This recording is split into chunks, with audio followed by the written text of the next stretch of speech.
Hello and welcome to today's class. Good morning, good evening, good afternoon, wherever you're joining me, and I hope everyone is well. And let's dive straight in. So today's daf is 22, Amud A of Teruma, and I'm using a Steinsaltz publication. Okay. Furthermore, one may not derive benefit from any of these sin offerings ab initio, but if one derives benefit from them after the fact, he is not liable to bring a sin offering for misuse of consecrated items. So what does that mean? Lo nehenin velo mo'alin. It's prohibited to derive benefit from any of the sin offerings that are left to die, e.g. the offspring or placement of a sin offering. If one did derive benefit from them, he is not liable to bring a sin offering for misuse of consecrated property, and that's Nevam Sefer Vod Hilchot Meila 3:4. And if the lost animal was found and discovered to be unfit before the owner achieved atonement for his sin with a different animal, it shall graze until it is blemished, becomes blemished, and then it shall be sold. And he must bring another sin offering with the money he received from the sale. And this animal renders a non-sacred animal exchange for it a substitute, and one who derives benefit from this animal is liable for misusing it. The Gemara. Matama lo tene lehu gabe hadade reisha pesika le v'seifa lo pesika le. Although there are set 5 types of sin offerings that are sequestered and left to die, the Mishnah initially states the offspring of a sin offering and the substitute for the sin offering, and the sin offering whose owner died shall be sequestered and left to die, and only then mentions the remaining 2 types. A sin offering that is more than 1 year old, and a sin offering that was lost and then found after the owner achieved atonement through the sacrifice of another animal. The Gemara asks, what is the reason that the Mishnah does not teach them all together? The Gemara responds, with regard to those sin offerings taught in the first clause, there is an absolute rule that applies equally in all circumstances, but with regard to the remaining types taught in the latter clause, there's no absolute rule, as these sin offerings are left to die only if the owner has already achieved atonement with another animal. The Gemara asks, this Mishnah also appears in Tractate Me'ila 10b. Why do I need the Tana to teach this Mishnah in Tractate Me'ila, and why do I need him to teach in Tractate Teruma? The Gemara responds, here in Teruma, the Mishnah taught the halacha pertaining to substitution, which is the central theme of Tractate Teruma. And since it taught the halachot pertaining to substitution, it also taught the relevant halachot pertaining to misuse of consecrated property. And similarly, since it taught in Tractate Me'ila the halacha pertaining to misuse of consecrated property, which is the subject of Tractate Me'ila, it also taught the relevant halachot pertaining to substitution. Reish Lakish says, with regard to a sin offering whose first year from birth has passed,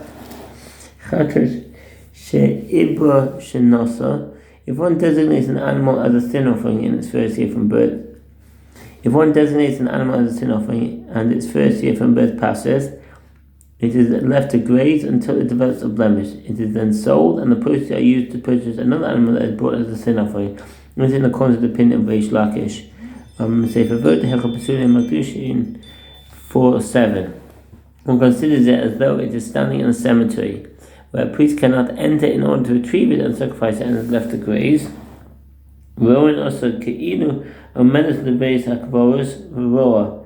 an animal is more than 1 year old, it is considered having crossed a figurative line beyond which it cannot be sacrificed. This is comparable to an animal that is located in a cemetery, which has crossed a physical line and cannot be taken to be sacrificed. Why do Reish Lakish compare a sin offering that is more than 1 year old to one located in a cemetery instead of simply stating that it is left to graze? The commentary's answer, Reish Lakish wanted to explain that why it is not left to die like a sin offering, like permanently rejected, or one that was lost, and only designated another animal as sin offering in its place. This is because the animal is considered as merely inaccessible rather than inherently unfit. Consequently, if the owner chooses to atonement with a different animal, the halacha is the same as when one designates 2 animals when he has an obligation to bring a single sin offering, in which case one animal is sacrificed and the other is left to graze. In the instance here, as the owner waits until the animal is more than 1 year old, it is clear that he never really intended to sacrifice it. There's someone who initially consecrates 2 animals for the same offering as in the Mikdash David. Alternatively, Reish Lakish employs this analogy because the disqualification of an animal that is more than 1 year old differs from another disqualification in that it occurs on its own. automatically, without any specific action being taken. Tosfos Yishanim.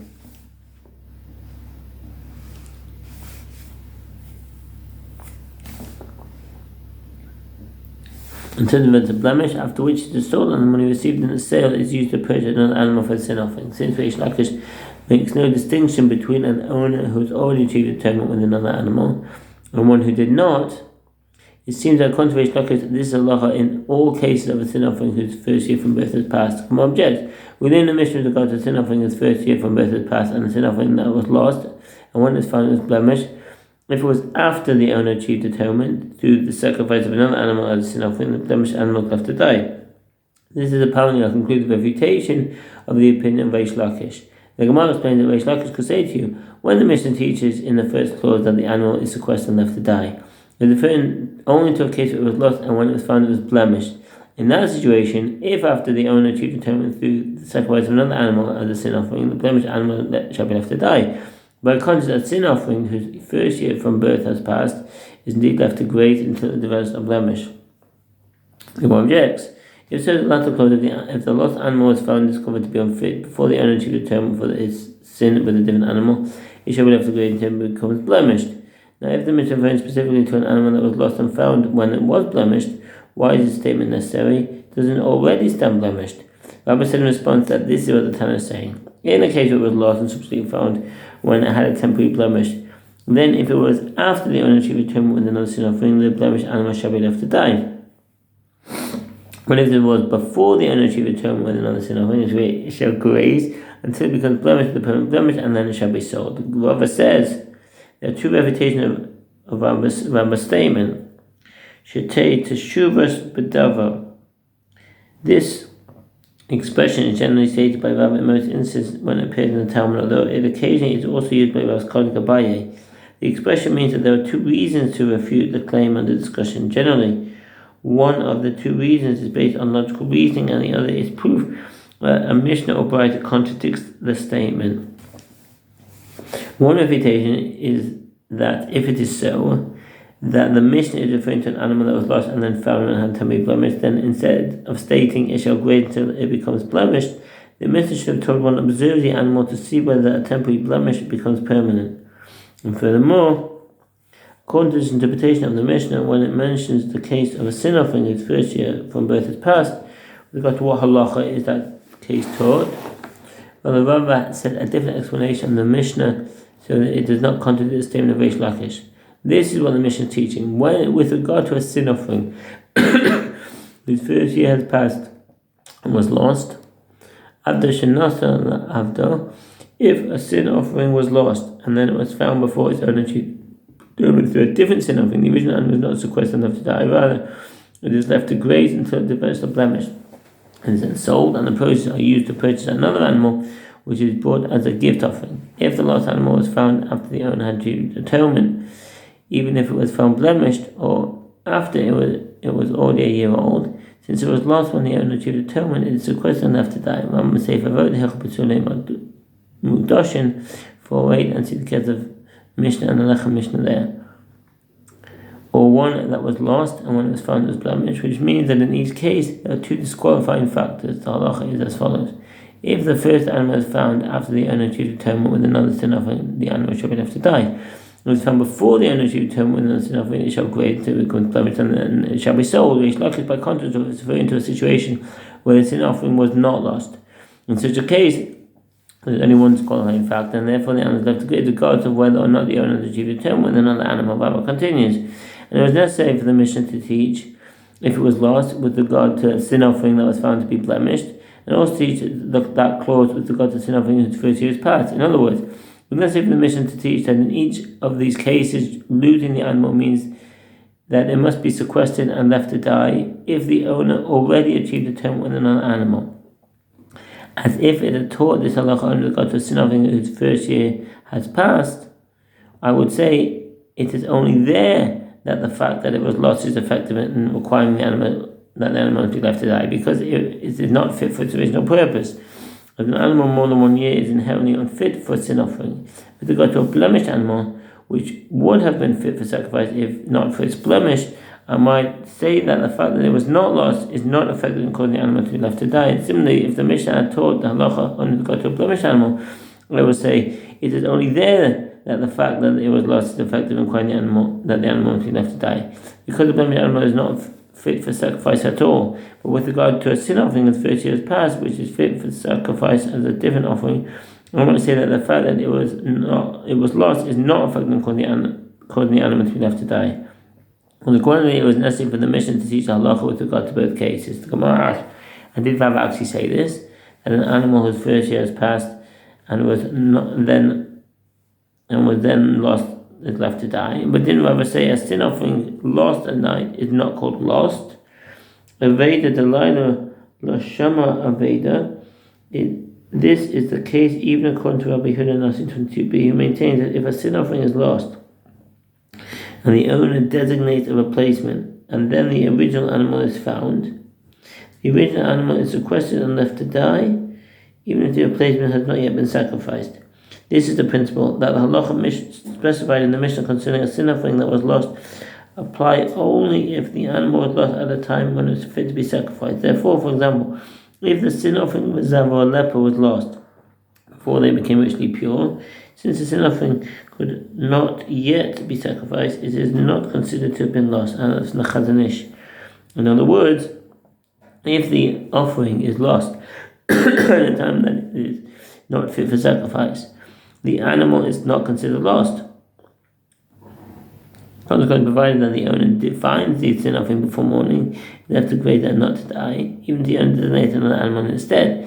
By the same logic, a sin offering whose first year has passed is not fit for sacrifice as a sin offering, and it should not be considered lost even if the owner cannot locate it. Therefore, it should not be left to die. The Gemara responds, the case of sin offering lost at night is not comparable to the sin offering lost after its first year was passed. When a sin offering is lost at night, it is not fit at all, neither for itself, i.e. to be sacrificed, nor for its value to be sold, and the proceeds used to purchase another offering. With regard to this sin offering that was lost after its first year is passed, granted it is not fit for itself, but is fit for its value.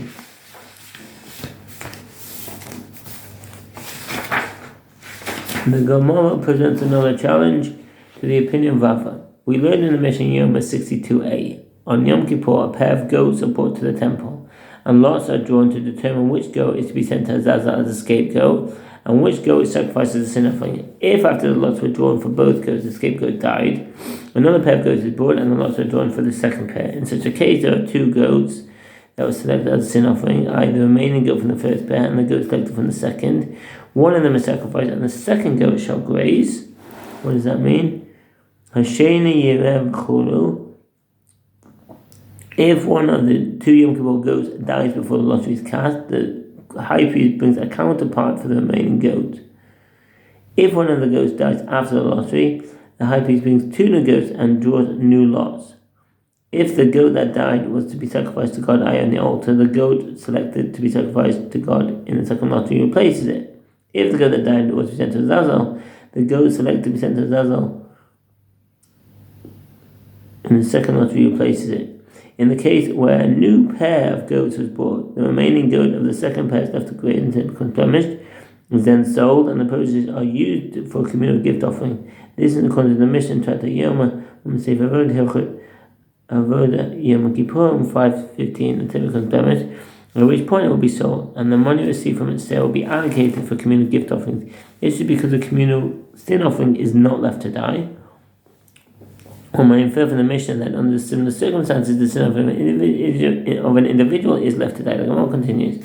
And as the Mishnah does not specify which of the two goats sacrifices a sin offering, Rabbi Yochanan says the goat from the second pair sacrifice, having animals are rejected. That is, animals that were consecrated for a specific purpose, but were not fit to be used for that purpose at the proper time, are permanently disqualified as a sacrifice. Accordingly, as the first goat was unfit for sacrifice when the first scapegoat died, is permanently disqualified from the altar. And therefore, when the high priest achieves atonement on behalf of the Jewish people, he achieves atonement with the second goat of the second pair, zug. Zug meaning pair, although this word and others related to it appear relatively early in Hebrew and other Semitic languages. Some claim that the word is from the Greek zugon. This Greek word was used primarily in reference to a yoke placed between a pair of oxen for ploughing, and later came to refer to any pair of items. Gemara concludes, and the other goat, the first goat selected as a sin offering, is like a sin offering whose first year has passed, in that both are disqualified due to an external factor. And the Gemara infers that the reason the first goat is not left to die is that there is a communal sin offering, but if it was the sin offering of an individual, it would be left to die. Evidently, a sin offering whose first year has passed is left to die even if it was not lost. The Gemara responds, Rabbi could say to you, the case of a sin offering that were rejected is discrete, and the case of sin offerings that were lost is discrete. The two cases cannot be compared. What is the reason for this?